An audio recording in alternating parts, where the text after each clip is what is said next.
think that when we're working with children and families, it's often that we think that we know what it is that the child needs or wants, and over time, as we're getting to know that child and the child's getting to know us and getting to trust us, they tell us things that make us think, well, maybe what we're thinking they want isn't exactly what they want, even though we still think we know what they need. And there can sometimes be quite a big gap between what we think the child needs and what in actual fact the child wants. So it's very, very important for us to be alert to that and aware of that.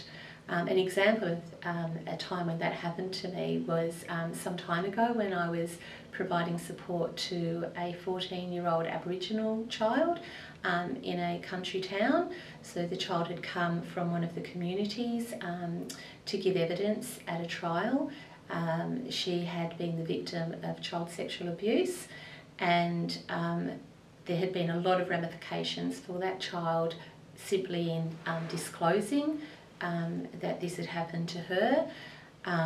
As a result of her disclosure, another charge was made against the father of the alleged perpetrator, who had paid the child money not to tell.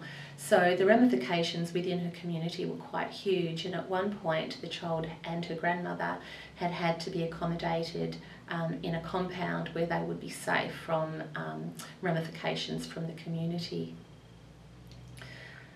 So when the child started to trust me, and that happened over a period of time, even though we were only able to work with this child for a very short period of time, it was fortunate that we were accommodated in the same motel complex.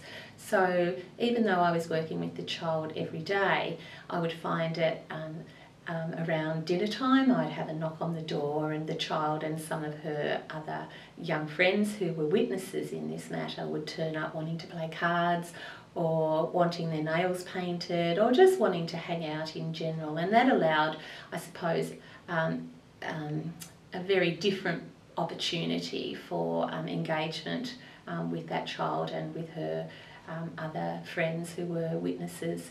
So it turned out that over time this child was able to say to me that she was really concerned about the court process, and in actual fact really felt confused about what was going to be the right thing to do. She was experiencing some pressure from her grandmother, who was concerned about the ramifications for her if the child gave evidence. And they were very much cultural kinship issues that were very real and had definite ramifications, not just for the grandmother but also for the child.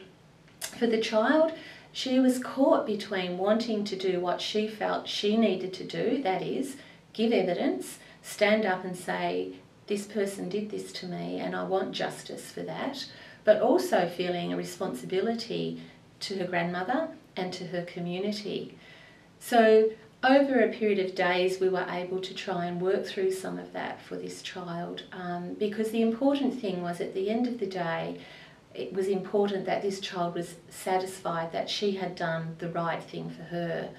So we were able to look at each scenario individually, look at what were if you were to go down this path, what are the things that might happen and how would you feel about that?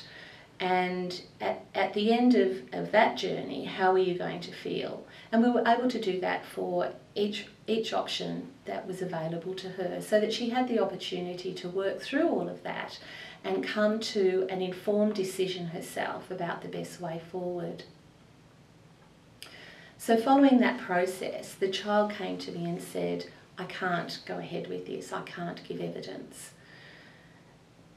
So she was advised that I didn't have the power to say that that's okay, you don't have to do it. But as an advocate, I would be able to talk to the prosecutor, explain what the situation was, allow her the opportunity to talk to the prosecutor and voice her view and why she has come to that conclusion. And that then we would have to trust that the prosecutor would take that forward, and regardless then of what the outcome was, we would deal with that. As a result of that, that trial didn't proceed. The child didn't give her evidence because it was considered that it wasn't in her best interests. However, the dilemma was that we still had an alleged perpetrator in a community where there were other children. So further work had to be done around alerting Child Protection and also setting up strategies within that community to make sure that other children were safe. It was a huge learning curve for me because it was really around, from my perspective as a social worker, feeling that it was in the best interests of the child to have her day in court, to be able to stand there and say on camera that you did this to me, and I'm here now standing up saying to people this is what you did, because I think that there's a certain amount of empowerment for children in being able to give their evidence in a supported way. So I did worry if down the track this young person might regret that decision, but it was her decision, and I think that by giving her every opportunity to work through the issues, hopefully at the end of the day that she felt comfortable with the outcome. That was an example of one of the children that I had supported in my role as a Child Witness Preparation Officer with the Child Witness Service, which was part of the Department of the Attorney General. So my role was really to support children and prepare them emotionally and practically to be ready to give their evidence in court. But at the same time, the role was always around working in the best interests of the child.